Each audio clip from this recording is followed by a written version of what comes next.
Hi, everybody. Welcome in. This is Adam with your NFL Week 1 lineup building strategy video. And apologies as we were rushing. Obviously, we we see the misspelled word there at the top title. Didn't want to draw too much attention to it, but I figure you guys are sharp. You pick it out sooner or later. But wanted to give you a quick little breakdown. We're doing about a 30-minute video here. We're going to be breaking down the NFL Week 1 building strategy for your DraftKings, FanDuel lineups. Mainly, we're going to be talking about DraftKings today. We're going to be talking about pricing, fitting the builds, and everything. But I think that this analysis is going to be able to go, for both sides. We're going to talk maybe a little bit about price picks, but I am going to make sure to link our Discord, which is free right now, for yourfielderschoice.com. And we do have our promo as well right now. And, best price in the industry right now, $15 a month. You can't beat that. Obviously, you're going to be getting all your core plays, and you're going to be getting any analysis. And we're going to have videos like this, and of course, breakdowns of other sports as well. We have college football, obviously heating up. MLB is going strong. NBA is right around the deck. You have soccer brought by yours truly year round, and of course, golf and other sports, EuroLeague basketball, pretty much anything you can name. We're going to try to play it for you guys. We want to bring it to you at $15 a month. You can't beat that. So all that being said, we're going to jump right in here, and we're going to talk a little bit about NFL Week 1. Just to kind of intro into this, digging in my strategy of, looking at the different games and kind of, looking at odds. We really wanted to see, what are some games that we can target? What are some things that we can look at when building? So I hope you have your notepads ready, or you can always play this back. I don't want to make it too long for you if you're on a drive to work or during your lunch break, but hopefully we're talking about this on Wednesday on the 6th, but this is going to be for this Sunday, the NFL main slate. So we're going to jump right in, and we're going to look a little bit real quick on the odds. I wanted to kind of cover that and just kind of look and see what we have. This is from DraftKings Sportsbook, and just looking at betting odds that we have on there. Looking at the game starting out the slate, you have the 49ers and Steelers, about 41 implied points, 2.5 spread. Tends to be a close game, obviously. Christian McCaffrey, there's going to be some auxiliary pieces that we're going to look at in those games. The Bucks and the Vikings, 6-point spread. 45.5 is a pretty decent total, obviously. Minnesota at home here, a very unknown situation, I think, on what the Bucks offense is going to look like. We're hoping to see some good things from Chris Godwin, Rashad White, for you guys that play season long and in dynasty, as well as Mike Evans. That game is going to be a little bit of a crapshoot. I think 6 points is very generous to the Vikings. That's going to lean a lot on Justin Jefferson, but seeing what that offense looks like without Dalvin Cook. Tennessee and New Orleans, 41 is the total here. I actually expect that game to be a lot better than 41, closer to 45 or closer to 50. I think 3-point spread sounds about right. Playing indoors at a dome with New Orleans hosting there, it should be interesting. I think that they're going to be missing some pieces. Obviously, no Alvin Kamara to start the season, but I'm really high on some pieces in that game that we'll go back to. Texans and Ravens, 10-point spread in Baltimore. Sounds about right. Texans are going to show some promise. Definitely had a great draft. Baltimore, 44 implied points. They're going to be scoring a lot. I think that they're going to pass a lot more. They're definitely going to be able to run. Texans were one of the worst run defenses, if not the worst run defenses last year. Jacksonville, Indianapolis is going to be a great game to target for DFS. 5-point spread. Obviously, Jacksonville is looking very good this year. Indianapolis without Jonathan Taylor, starting young rookie Anthony Richardson, one of the most athletic quarterbacks of all time, coming in out of the draft. That should be interesting as well. Cincinnati, Cleveland, that's going to be a nice interdivision matchup. AFC North, 47.5 is a total. That's going to be kind of a shootout. I think we could definitely talk about that one, especially for GPP. Arizona and Washington. Arizona is going to be really bad this year, so we want to make sure that, temper your expectations. Arizona is going to be a defense you're going to pick on. 38 as the over-under. It's not a great game, but hopefully you can get some value pieces from that one. Carolina, Atlanta, interdivision matchup there, 39.5 total. I don't have a lot of interest in that game, but it is on the slate going into the afternoon, Philadelphia and New England. If you guys know me or watch me or, follow me for any course of time, I'm a huge Eagles fan. Been that way for years and decades. So 4-point total, I think that's gotten a little bit bigger. It started out as a 2.5 spread if you're following the lines on that. that. 45 is the implied total of the game. I mean, I think that one could be a good one. I think Hurts and the Eagles are going to be super solid. I think they should handle the Patriots, but Bill Belichick will try to slow the game down. We'll try to slow down Hurts and that offense, keep them off the field. So we'll see how that turns out, because I think the Eagles have a phenomenal defense, added some great pieces in the draft. Miami Chargers, 51 total. The best game on the slate, obviously. A lot of high-priced options there. We're going to talk about that for sure. Rams and Seahawks, I love this one, actually. 46.5. I think there's going to be a lot of offense. Not as much defense as traditionally we would see. Seahawks look rejuvenated. Geno's kind of having his renaissance in his career. Rams have a lot of, question marks, but I think that Stafford, Cam Akers, these guys are going to bounce back, in some form or fashion here. Packers, Bears, another interdivision matchup, 43 over under. We should be keeping an eye on Justin Fields to see if he is going to live up to the hype. Raiders, Broncos, same thing, 44 implied total here, 4-point spread. I like this matchup a lot, DFS purposes, and that's going to round out that particular slate. So let's go back in here and talk a little bit about different positions on DraftKings. We're going to start, DraftKings and FanDuel, start at the quarterback position. One of the biggest things I think on here is that I'm not locked into one quarterback. I don't foresee that there's going to be just one quarterback that we're going to play. Obviously, I would love to, I guess I would love to say, hey, this is the guy, and we're not really going to worry about, these other players. But I do think that there is a lot of different options that we can look at the quarterback position. I think at the top, Lamar Jackson, highest salaried player at $8K for DraftKings. You have Jalen Hurts and then Justin Fields right after him. And Joe Burrow is kind of an unknown if he's going to play or not for week 1. But I think that those top 3, Jackson, Fields, and Hurts, all offer rushing upside. I think matchup-wise, Hurts is probably, I guess, the safest, as you could say. But, he does stuff with his legs, and he can throw the ball very well. I think that they're going to put up some points here, even on the road. They're not as great on the road, but I do think that they're going to, do well here. I think he's a very safe option. If we're talking about strictly cash games, he's going to be one of the top higher-owned plays. Also with that, I mean, if you're looking a little bit lower, Justin Herbert, Tua is right under him, and then Trevor Lawrence. I feel like that is a 1A tier, maybe a tier 2, depending on how you look at it. Justin Herbert is probably going to be the ownership guy for the slate. I mean, there's going to be some value plays. I don't recommend for cash games you going much lower than this particular field or this tier. I think that Justin Herbert in that game is going to be phenomenal.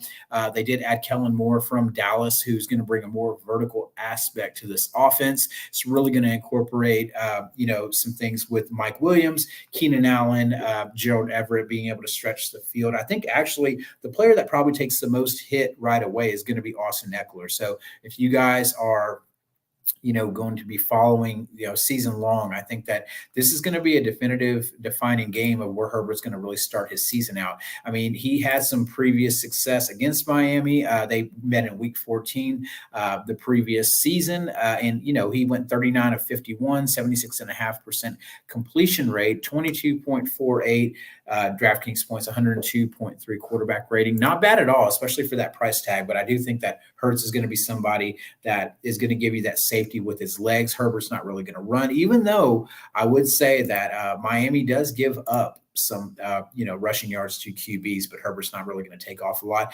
In that same, stratosphere, Trevor Lawrence is very intriguing here. Indianapolis, I think they're going to struggle here. Lawrence just looks really good. I think he's going to be a guy that's going to be very competitive all year long. I have him actually in a dynasty startup. I had to reboot, and he's one of my top first or second round picks. I was able to stack in a super flex league 2 quarterbacks, him and Lamar. I didn't get my boy Jalen Hurts, but I'm very happy with Trevor Lawrence. I think he's going to have a phenomenal year. So that being said, as you're going down on the QB slate, I mean, obviously there's other options to look at. Deshaun Watson's very intriguing at 6K. I think that in this matchup, I think that he offers a lot of upside from the rushing standpoint. I think it's going to be a bounce back. He's going to have this full offseason, a good complementary of weapons around him. Elijah Moore was added to that receiving core. Amari Cooper, Donovan Peoples-Jones, David Njoku. Nick Chubb's going to establish a ground game. I think that they're going to challenge Cincinnati here. I mean, especially I hope Burrow plays. because that's really going to push the pace. It's going to push the offense, and it's going to make Cleveland have to respond offensively. So I do like that play at only 6K here. Digging down, Anthony Richardson, I don't hate it for GPP at 5,600. I think that is something to keep an eye on. I don't think that you're going to play him in cash because you don't know what to expect. But Jacksonville is not great against the quarterback. I think that he is a viable option. I'm going to pretty much stay away from other quarterback plays in that lower range, especially for cash games. I would say, though, if you're digging down there at the bottom of the barrel, a lot of people are talking about Sam Howell. This guy, he's going to be playing for the Commanders here. He had, week 18, he came in, played against Dallas, 19, almost 20 points from DraftKings. He's only 4,900. He's going to allow you to fit a lot of really good pieces in there. So don't be surprised if people are going to take shots on him. I would say for cash game purposes, you stay away. But obviously, if you're looking at it from the GPP, you want to have an upside QB. If this guy goes off, at less than 5K, he could easily get 4X. And if you're wanting to take down GPPs, that might be the way to do it. So let's go over, and we're going to move on to the running back position as we move through this. The running back position is going to be very, very different this year. I want you to remember that it's not the decade, I guess you could say, of the bell cow running back. We're moving more towards a running back by committee. Even the stud running backs are seeing less touches, less usage, so that way they can be fresh for the playoffs, fresh for these teams that are going to be extremely competitive. Jonathan Taylor, obviously, out for first 4 weeks. Alvin Kamara is not there either. We're not going to see Saquon Barkley on this slate either. So, there's a lot of unknown, I think, at this running back position. But at the top, Christian McCaffrey, 8,700 on DraftKings, is always super solid. I think that, you can look at Austin Eckler. I'm very down on him personally. I think that he's GPP only for me. Nick Chubb, I like a lot at 8,200, but I don't really think that a lot of people are going to be paying up. And if you have the salary and you want to pay up and you want to pay for Christian McCaffrey, I am not going to fault you at all. Even if against a good Pittsburgh defense, he's going to be solid, going to be able to catch the ball from Brock Purdy out of the backfield. I think that he is someone you can absolutely look towards. I think that Bijan Robinson at 8K is insane for a rookie. Even as I'm a UT guy, look, hook 'em horns, but I think that Bijan is going to need some time. I don't think that he's going to jump in right away and just be a guy that you're going to just want to play at 8K right off the clip. So that being said, I'm going to dig down a little bit on running back. So take some notes here. I do think these are some really viable options. And I'm going to tell you who are my 3 favorite running backs that are maybe less owned, less talked about. I want to talk about the elephant in the room first and foremost. If you love playing ownership, you will see that Jamal Williams for the New Orleans Saints is going to be very high owned. I understand it. I get it. You're replacing Kamara from the usage, the snaps, and everything like that. There's a lot that people could say that Kendre Miller, the rookie, could come in and, if he's healthy, he's questionable right now. He could definitely get some touches. Tony Jones. I mean, there's not a lot of, depth on the depth chart here, right, from that running back room. So I do think that Jamal Williams makes sense from an ownership standpoint, but he's not one of my favorite plays, I think. And so I want to be realistic with you guys that just because it's NFL week 1, everybody's on this guy. If you want to play him for ownership and cash purposes, I get it.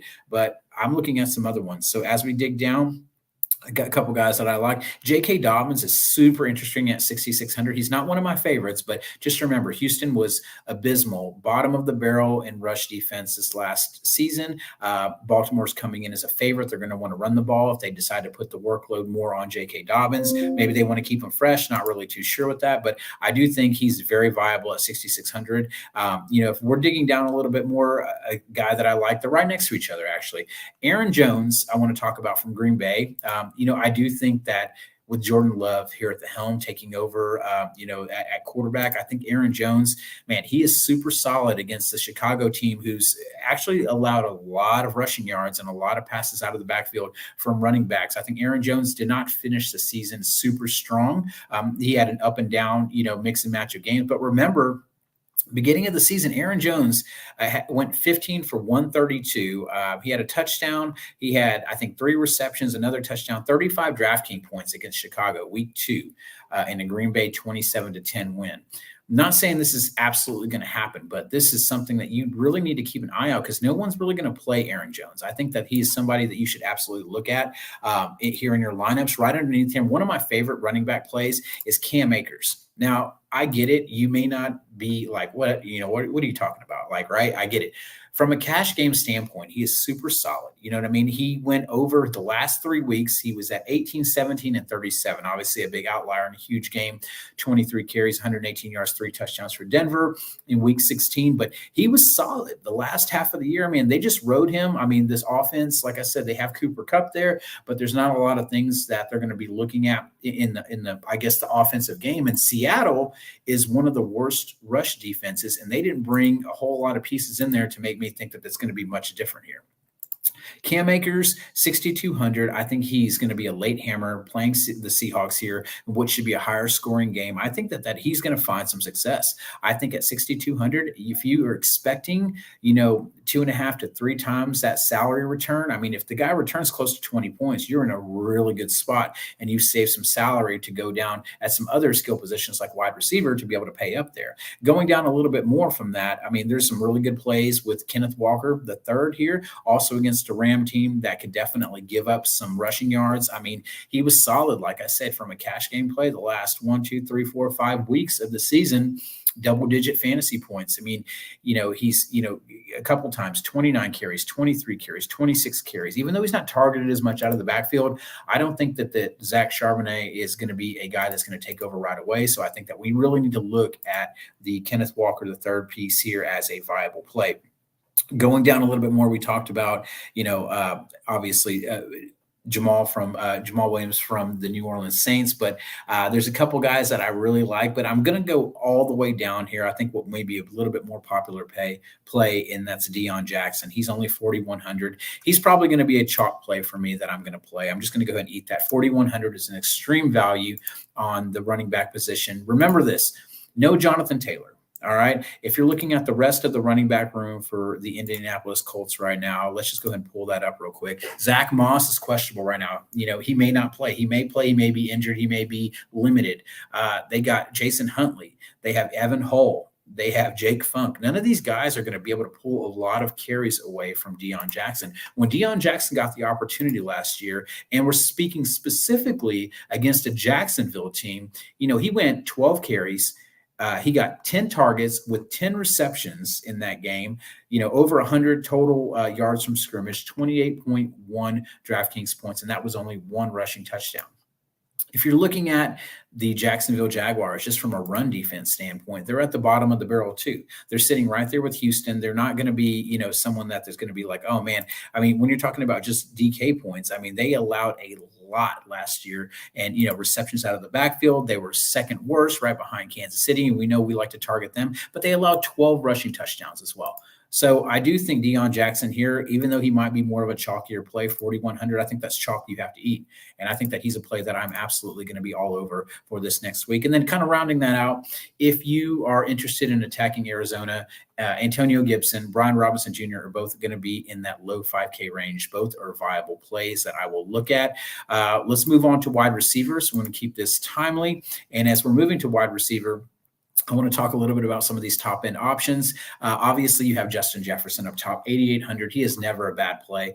Got him in a couple fantasy leagues. I got him in some best ball leagues. He's just going to get a ton of volume. It's going to be a high-scoring game. Minnesota's just going to be wanting to feed him the ball as much as possible. So expect him to get a lot of targets.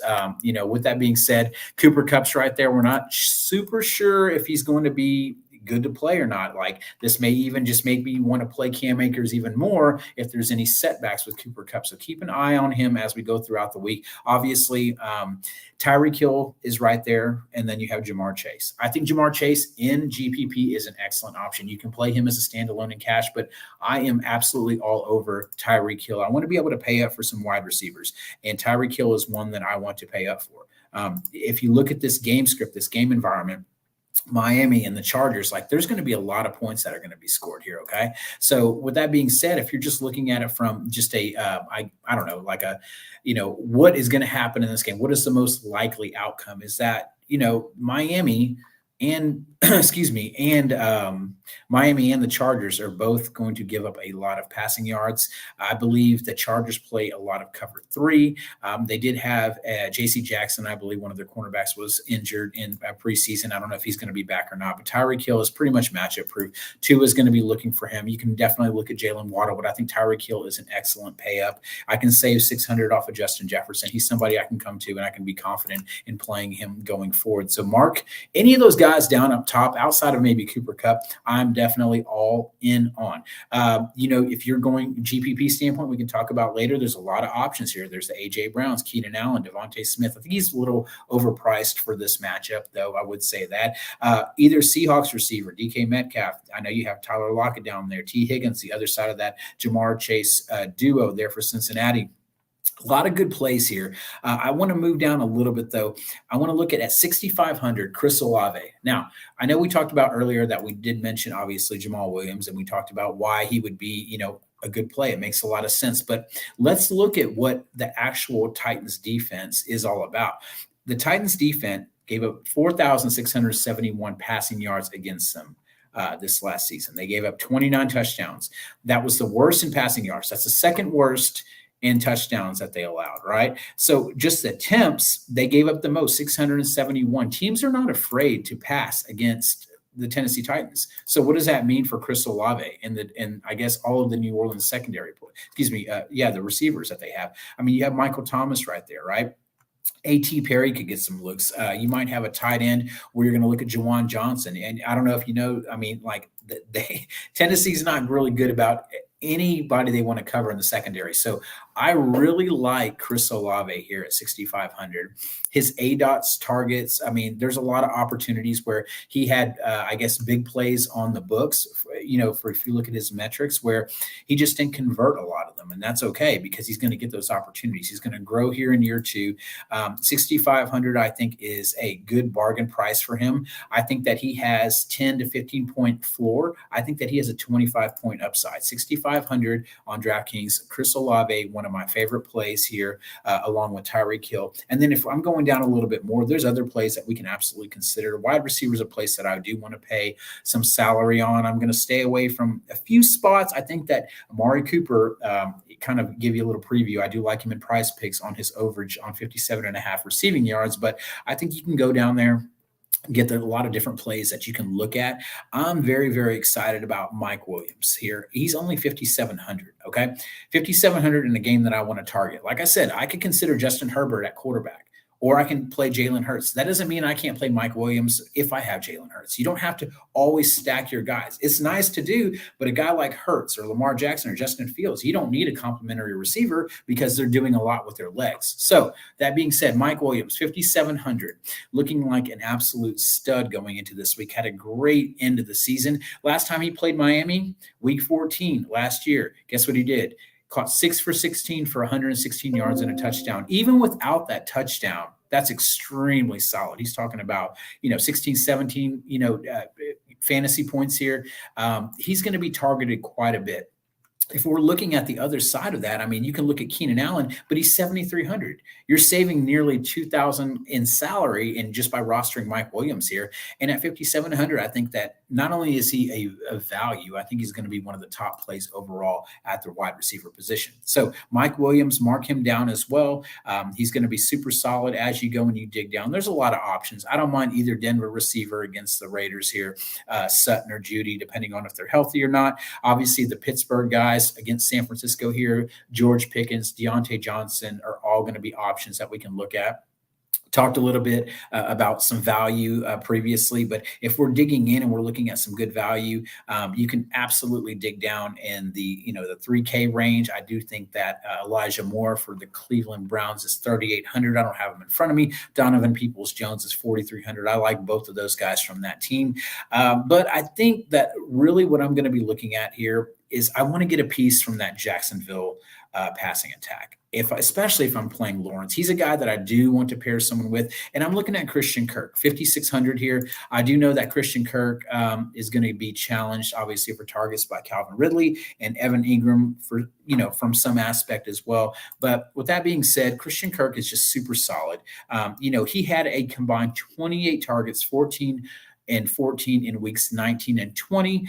So we know that Trevor Lawrence is going to look his way. He finished super strong. He's getting a lot of preseason hype. But if we're being honest, man, when he's given opportunity, he has, a couple ceiling games this last season. I mean, he went nine receptions, 9 catches on 12 targets for 105 yards, 2 touchdowns against KC. That was a 34.5 point game. And he has another 1, 2, 3, 4, 5, 6 games over 20. At 5,600, he's somebody that we want to look at because he has slate breaking potential at a price point that he can match the production of an 8K receiver at only 5,600. So he's someone I'm going to look at as well. And there's going to be a lot of value options, but I do want to kind of keep this moving on. We're going to look at tight end here. Tight end is going to be a position that I don't think that I'm going to really prioritize, especially because we don't have Travis Kelce on the slate. Mark Andrews is obviously there, but this could be kind of a game that gets out of hand with the Texans pretty quick. So be mindful of that. TJ Hawkinson's a little banged up. George Kittle, I want to see him actually perform, and I kind of want to get his price down before I even look at him. Dallas Goedert, I don't mind at all, especially if you want to pair someone with Hurts. Those are all the guys above 5K.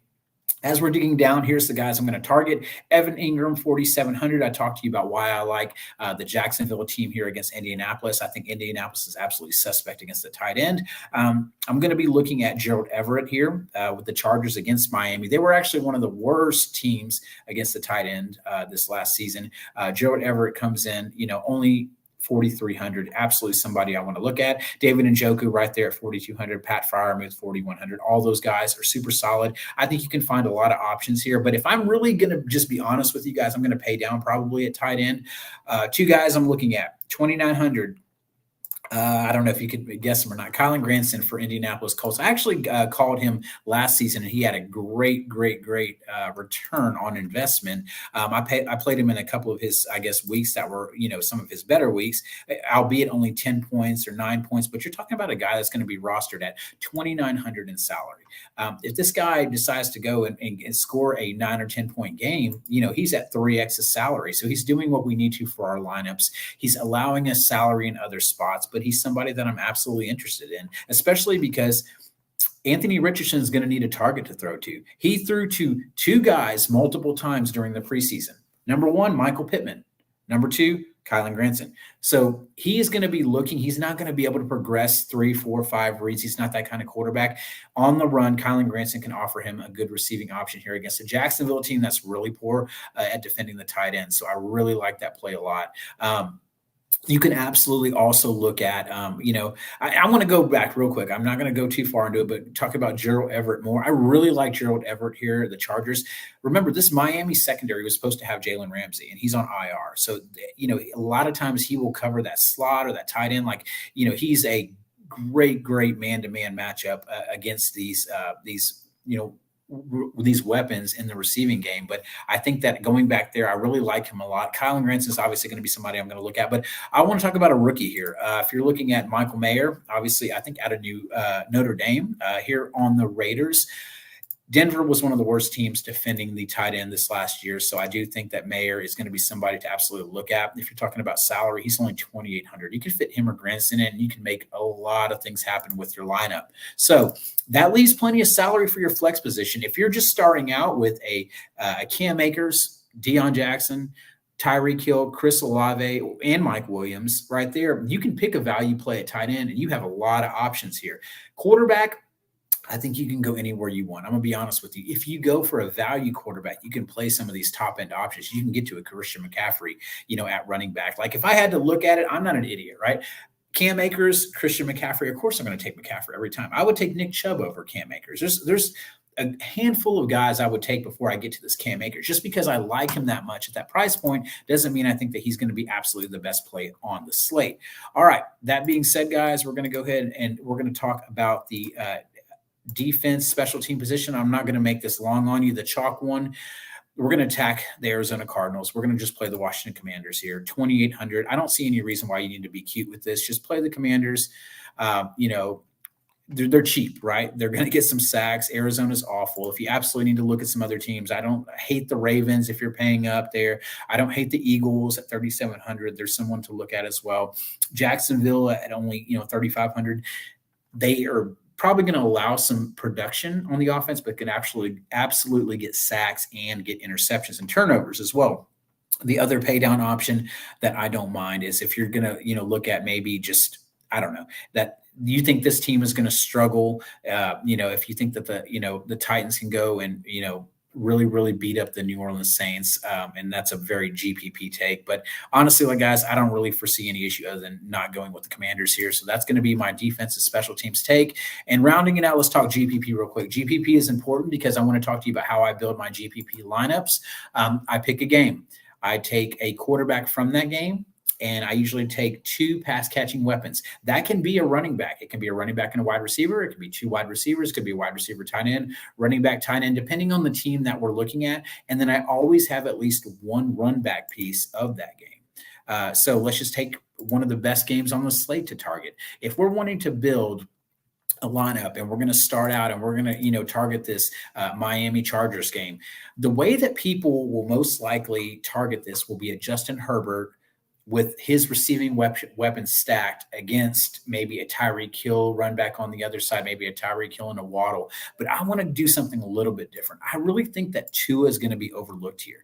And the reason I say that is because in his ceiling games, he has a 40-point ceiling game and a 32-point ceiling game this last season. Justin Herbert, albeit I think he's an overall better quarterback, his ceiling games have not really been there. I think he's going to be great, but he did not hit 30 points one time last season on DraftKings. Okay. So if we want to break the slate and we want to win some GPPs, we need to be a little bit different. So if we start out with Tua, and then we're going to go in there, we're going to say, hey, we're going to play Tyreek Hill. But you know what? We're going to go ahead and double up and we're going to play Jalen Waddle. That's a lot of salary. I get that right off the bat, right? So let's just say we run that back with a Mike Williams, okay? That leaves only an average of 44.60 per spot left. Well, we know already off the cuff that we're just going to play the Commanders, right? We're going to just stick them in at defense. So I have 2 running back spots, a tight end spot, and a flex spot at 48.75.